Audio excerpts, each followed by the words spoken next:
नमस्कार मित्रांनो, स्टार मराठी चॅनलवर तुमचं सगळ्यांचं स्वागत आहे। आजचा लपंडावचा भाग फुल हेराफेरीचा आहे। तुमच्या सगळ्यांना आजचा भाग खूपच आवडणार आहे। सखी आणि तिच्याबरोबर घरातल्या सगळ्यांना तेजस्विनीवर डाऊट आलाय आणि सगळेच्या सगळे तेजस्विनीच्या खोलीत जातात, तिच्या खोलीची झडती घेतात। ब्लड रिपोर्ट आणि सिझेरियनची फाईल आहे की नाही ते तिथे शोधायला जातात आणि मग असं काहीतरी घडतं त्याने आपल्या सगळ्यांना धक्का बसणार आहे। तर मित्रांनो, एपिसोड शेवटपर्यंत नक्की पहा।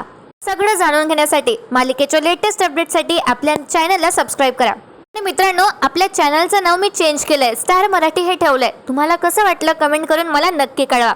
तर सुरू करूया लपंडाव या मालिकेच्या आजच्या म्हणजे 11 ऑगस्टच्या धमाकेदार एपिसोडला। तर मित्रांनो, आजचा भाग सुरू होतो। परशु आणि गौतम सखीच्या खोलीत जातात। तिथे आता कान्हा पण असतो।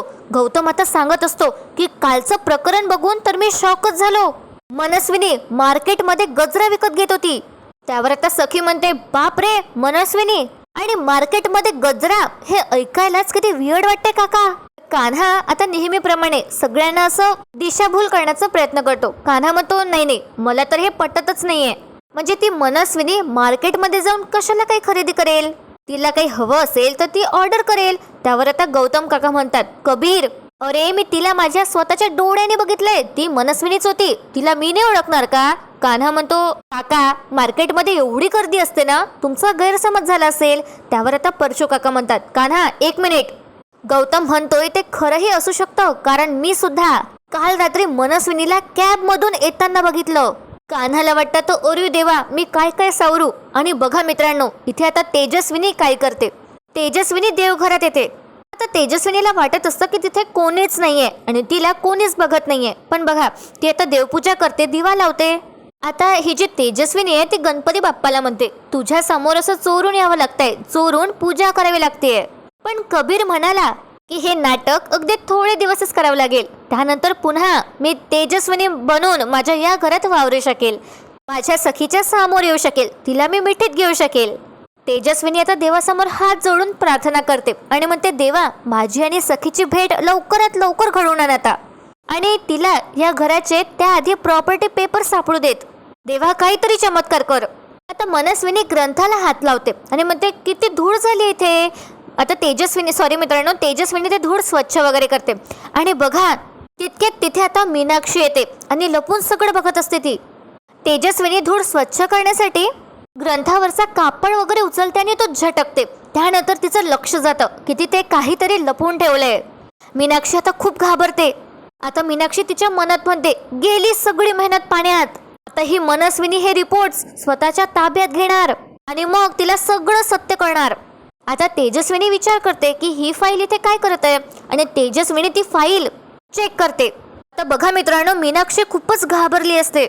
आता तेजस्विनी तिच्या मनात म्हणते, हे बहुतेक मनस्विनीच्या विरोधातले पुरावे आहेत जे सखी आणि कबीरने गोळा केलेत। इथे सुरक्षित राहतील म्हणून त्यांनी इथे ठेवले असेल आणि हे मी बघितलं आणि कोणाला संशय आला तर प्रॉब्लेम होईल, असा विचार करत तेजस्विनी परत ते फाईल तिथेच ठेवून देते आणि मीनाक्षी सगळं बघून घेते। मीनाक्षीला डाऊट येतो की असं कसं झालं, मनस्विनीने ते फाईल स्वतःजवळ का नाही घेतली आणि तिने परत त्या जागी कसं काय ठेवलं? इतका मोठा पुरावा तिच्या हाती लागून सुद्धा। तर बघा मित्रांनो, तेजस्विनी तिथे हात जोडते देवासमोर आणि तिथून पटकन उठून निघून जाते। आता मीनाक्षी बाहेर येते आणि स्वतःच्या मनात म्हणते, हिने फाईल तर बघितली आणि हिला कळालं असेल की हे तर इच्छाच विरोधातले पुरावे आहे। पुरावे मग समोर असताना सुद्धा सरकारने ते नेले का नाही? तर मित्रांनो, इथे सगळे डिस्कस करत असतात। सखी म्हणते, काय परशु काका, मीनाक्षी काल कॅबने आली? परशु म्हणतो, हो य असंच म्हणतो तोही वैतागला असतो। सखी म्हणते, एक तर ती मनस्विनी मार्केटमध्ये जाणारच नाही, तिने तिच्या अख्ख्या आयुष्यात मार्केटमधनं काही खरेदीच नाही केलं, मग गजरा घ्यायला ती मार्केटमध्ये का जाईल? काहीतरी गडबड आहे। आणि दुसरी गोष्ट म्हणजे कॅबने काय येईल? तिला स्वतःला ड्राईव्ह करता येतं, तिच्या मनात जेव्हा येते ते तेव्हा गाडी घेऊन बाहेर जाते। आपण कितीतरी वेळा हे बघितलंय, मग ती कॅबने का आली? आता गौतम काका म्हणतो, एक्झॅक्टली सखी मलाही तेच म्हणायचंय, पण कान्हा आता पुन्हा प्रयत्न करतो। कान्हा म्हणतो, मी काय म्हणतोय काका, गौतम काका तुम्ही ज्या बाईला गजरा घेताना बघितलंय, जिला तुम्ही मनस्विनी म्हणताय, ती मनस्विनी कशावरून? मुळात मनस्विनी गजरा कशाला घेईल? ती वापरते का गजरा? अरे कित्येक बायका गजरा वापरतात, त्यातलीच असेल एखादी बाई। राहिला विषय कॅबचा, ड्रायव्हर नसेल म्हणून ती मनस्विनी कॅबने आली असेल. आणि श्रीमंत माणसं पण कॅब वापरतातच. त्यावर आता परशू काका म्हणतो, मुळात मनस्विनी आणि गजरा हे कॉम्बिनेशनच मला पटत नाहीये. सखी म्हणते, हो ना, कॅबचा विषय पण वियर्डच आहे. तिला ड्राईव्ह करता येतं, हवं तर तिने ड्रायव्हरला बोलावून घेतलं असतं, पण ती कॅबने कधीच येणार नाही. त्यावर आता कान्हा म्हणतो, ऐका, कान्हा म्हणतो की प्रत्येक वेळेला माणूस एकच फॉर्म्युला वापरेल असं जरुरी नाहीये ना. तिला वाटलं कॅबने यावं, असं आली कॅबने, काय इतक्यात, इतकं तर सोपी आहे. सखी म्हणते, नाही कबीर, इतकं सोपी नाहीये. आणि मनस्विनीच्या बाबतीत तर अजिबात नाही. तितक्यात तिथे आता मीनाक्षी काकू येते ओरडतच. ती म्हणते, सखी अगं, आपल्या घरात जे मनस्विनी आहे ते नक्की मनस्विनीच आहे ना ग. तर सगळ्यांना प्रश्न पडतो. गौतम काका विचारतात, का आता काय झालं. तर आता मीनाक्षी काकू म्हणते, ती चक्क देवासमोर बसली होती.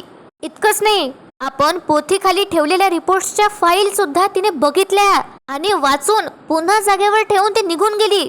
तर गौतम काका काय बोलणार असतो. सखी म्हणते, एक मिनिट, त्या रिपोर्ट्सच्या फाईल मनस्विनीच्याच रूम मध्ये लपवायच्या असं ठरलं होतं ना.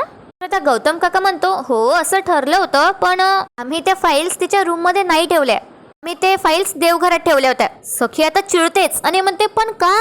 आता परशू काका म्हणतो, अगं सखी थांब, आपण याच्यावर नंतर बोलू, आता हा मुद्दाच नाहीये. मुद्दा हा आहे की पुरावे समोर असताना तिने ते उचलले का नाहीत. कान्हाला आता टेन्शन येतं आणि सखी म्हणते, कबीर, आय एम शुअर, आता तर माझी खात्रीच पटली आहे, ही बाई मनस्विनी नाहीच आहे. कान्हा आता परत सावरण्याचा प्रयत्न करतो. कान्हा म्हणतो, असं तर नसेल ना की मीनाक्षी काकूला बघून मनस्विनीने ते पुरावे परत तिथे ठेवून दिले तात्पुरते. पण आता ते रिपोर्ट्स कुठे आहेत हे आपण बघितलं पाहिजे. चला जाऊन बघूया रिपोर्ट्स तिथेच आहे का तर. आणि आता सगळे जण समोर निघतात. सखी तर फुल कॉन्फिडन्स मध्ये असते. तर बघा मित्रांनो, कान्हा सगळ्यात मागे असतो. आता परशू जातो आणि चेक करतो. त्याच्यासोबत आता गौतम काका आणि सखी पण असतात. आणि बघा मित्रांनो, परशू काका जेव्हा तो कापड उचलून बघतो त्याच्या खाली काहीच नसतं, रिपोर्ट्स गायब होतात. त्यानंतर थोड्याच वेळात मागून आता कान्हा पण येतो आणि तिथे रिपोर्ट्स आता नसतात. आता सगळ्यांना आश्चर्याचा धक्का बसतो. कान्हा म्हणतो, झालं, पुरावे गायब.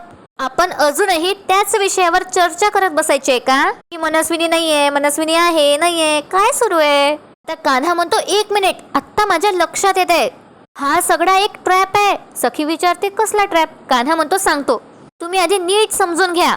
ती त्याच मार्केटमध्ये कशी काय गेली जिथे आधीच गौतम काका होते. मग त्यानंतर मुद्दाम ती कॅबने आली जेणेकरून तिला कोणीतरी बघावं. त्यानंतर इथे येऊन देवासमोर बसली. पुढे आता कान्हा म्हणतो, याचाच अर्थ तिला माहिती होतं की आपण सगळे एकत्र जमू आणि चर्चा करू. आणि याचाच फायदा घेत तिने घरात शोधाशोध केली आणि पुरावे शोधूनही काढलेत. लक्षात येत आहे का तुमच्या. आता सुद्धा मीनाक्षी काकूला बघून तिने पुरावे तिथे ठेवले असणार आहे आणि मग तिने टाइम बघून ते पुरावे उचललेत. अरे, ती आपल्याला ओळखते, ती आपलं शस्त्र आपल्या विरोधात वापरतीये. आता सगळ्यांना विश्वास बसायला लागतो. आपण काय तिथेच अडकलो, ती मनस्विनी आहे, मनस्विनी नाही. कान्हा आता सगळ्यांना असं म्हणतो. आता सगळ्यांना विश्वास बसतो. आणि बघा मित्रांनो, पुरावे गायब कुठे झालेत आणि कसे. कान्हा आता सगळ्यांना म्हणतो, आता तरी तुम्हाला पटतंय का ती बाई मनस्विनीच आहे. आता सगळेजण मान डोलावतात. सखी आता परत म्हणते सगळ्यांना, तुम्ही मला का नाही सांगितलं, फाईल्स इथे लपवल्यात, किती मेहनतीने आपण ते पुरावे मिळवले होते, आता सगळी मेहनत वाया गेली, हो ना. परशू आता सखीला सॉरी म्हणतो. परशू म्हणतो, अगं सखी, आमचा हेतू चांगला होता. मीनाक्षी म्हणते, हो ना, पण आम्ही तिला कमी समजलो. सखी म्हणते, जाऊ द्या, आता काय, आता आपण काहीच नाही करू शकत. कान्हा म्हणतो, असं कसं. अरे, ती एकटी आहे, आपण 5 पांडव आहोत. तिने सगळे पुरावे लुबाडलेत म्हणून आपण गप्प बसायचं नाहीये. चला, आपण तिच्याच खोलीत शिरून तिच्याच समोर तिच्या खोलीची झडती घ्यायची आहे. तर आता गौतम काका पण म्हणतो, हो, आता शांत राहून नाही चालणार. कान्हाने आता मुद्दाम केलं असतं कोणाला कान्हावर डाऊट येऊ नये म्हणून. आता परशू पण म्हणतो, हो, तिने त्या पुराव्यांची विल्हेवाट लावायच्या आधीच आपण जाऊया आणि ते पुरावे आपण शोधले पाहिजेत. आता सगळेजण होकार देतात आणि सगळेजण एक सोबत मनस्विनीच्या खोलीत जातात. सखी आता दार थोटावते.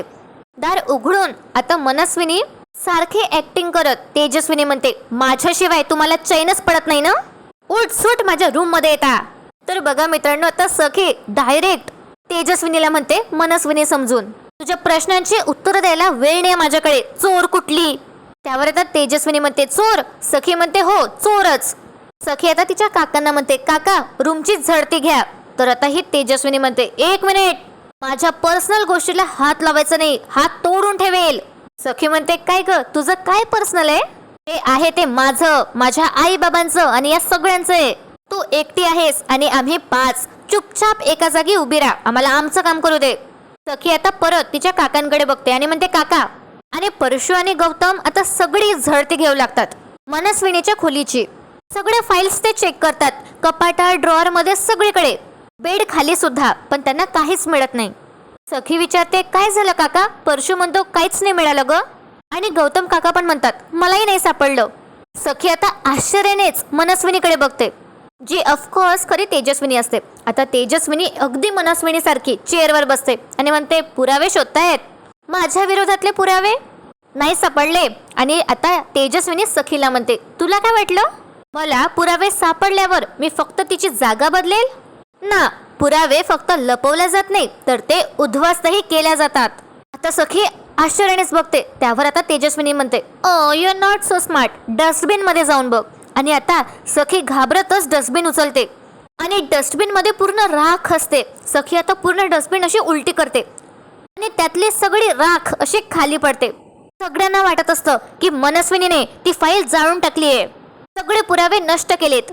तर सगळ्यांना वाईट वाटतं, सगळ्यांची मनं दुखतात.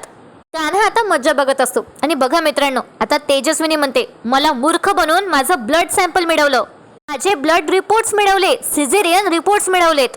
आता या राखेत शोध, असं तेजस्विनी सखीला म्हणते. पुढे म्हणते पुरावे शोध आता. सखी म्हणते तुला काय वाटलं मी गप्प बसेल? सखी आता एकदम चिडते आणि तेजस्विनीला म्हणते तुझ्या विरोधातले आणखीन पुरावे मी शोधून काढेल आणि सगळ्या जगासमोर तुझा चेहरा आणेल. Just wait and watch. मित्रांनो, आता रात्र झाली असते. सखी आता डायनिंग टेबलवर बसली असते. कान्हा तिच्यासाठी जेवण आणतो आणि म्हणतो अगं सखी जेवण घे. सखी म्हणते नाही मला भूक नाहीये. कान्हा म्हणतो असं करून कसं चालणार आहे? अगं जे काही झालं ते तुझी चूक आहे का? नाही ना. सखी म्हणते हो माझीच चूक होती, जे झालं त्याला मीच जबाबदार आहे. किती कष्टाने मी ते पुरावे मिळवले होते. बघा मित्रांनो, कान्हाला आता फ्लॅशबॅक आठवतं. जेव्हा सगळेजण देवघरात गेले होते तेव्हा खरं तर कान्हाला पण टेन्शन आलं होतं. आणि त्यानंतर वरून अशी तेजस्विनी कान्हाला बघत होती. कान्हानं असं इशाऱ्यात तिला म्हटलं होतं की काय केलं हे. त्यावर आता तेजस्विनीने कान्हाला ती फाईल दाखवली होती. तेव्हा कान्हाला समजलं होतं. कान्हाने स्माईल केली होती. म्हणजेच तेजस्विनीने बरोबर डोकं चालवलं. त्यानंतर तेजस्विनीने ती फाईल कान्हाच्याच आणि सखीच्या रूम मध्ये लपवली होती, कपाटात, त्या ड्रॉअर मध्ये. आणि मग पटकन स्वतःच्या खोलीत येऊन डस्टबिन मध्ये काही कागद चालली होती. म्हणजे सगळ्यांना असा विश्वास बसेल की हे सगळे रिपोर्ट्स होते ज्याची आता राख झाली आहे. म्हणजे यावेळी तेजस्विनीने सगळं बरोबर हँडल केलं. तिला आधीच समजलं होतं की कोणालाही संशय येऊ शकतो. आणि मित्रांनो, कान्हाला आता हे सगळं आठवतं. आता कान्हाला वाईट वाटत असतं सखीसाठी. कान्हा त्याच्या मनात म्हणतो सखी तुला आता कसं सांगू, पुरावे नष्ट नाही झालेत, ते सुरक्षित आहेत, तेही आपल्या खोलीत आहे. फक्त आता या क्षणाला मी तुला ते नाही सांगू शकत आहे, नाहीतर तुला तेजस्विनीवर पुन्हा एकदा संशय येईल. मित्रांनो, असा सगळा आजचा भाग होता. आजचा भाग इथेच संपतो. पण उद्याच्या भागात आपण पाहणार आहोत की सखी इथेच थांबत नाही. ती ऑफिसमध्ये जाते, कामात कंपनीमध्ये जाते आणि तिथे सगळ्यांची चौकशी करते. तिथल्या पिऊनला ती विचारते काल इथे मनस्विनी आली होती, काही संशयास्पद वाटलं का? त्यावर आता हा पिऊन सांगतो की हो, त्यांनी स्वतः राघव सरांचा फोटो फोडला होता, पण तरी सुद्धा त्यांना ही गोष्ट माहिती नाही आहे. त्यांनी मला त्याबद्दल विचारलं. आणि मित्रांनो, इतकंच नाही तर दाभाळे मावशी येणार आहे आणि त्या तेजस्विनीला ओळखून घेणार आहे. आणि सखी परत एकदा एक गेम ठेवणार आहे. आणि सखी कान्हाला म्हणते उद्या मी मनस्विनी सोबत गेम खेळणार आहे आणि तो गेमच ठरवेल ती मनस्विनी आहे की नाही आहे. तर बघूया मित्रांनो काय होणार आहे येणाऱ्या भागात. इकडे आता खऱ्या मनस्विनीची पण प्लॅनिंग सुरू असणार आहे आणि ती लवकरच एंट्री घेणार आहे. तर मित्रांनो, आजचा भाग कसा वाटला कमेंट करून नक्की सांगा. आणि आपल्या चॅनलचं नाव कसं वाटलं तेही सांगा. व्हिडिओला लाईक करा आणि मालिकेच्या लेटेस्ट अपडेटसाठी आपल्या चॅनलला सबस्क्राईब करा. व्हिडिओ शेवटपर्यंत पाहण्यासाठी खूप खूप धन्यवाद.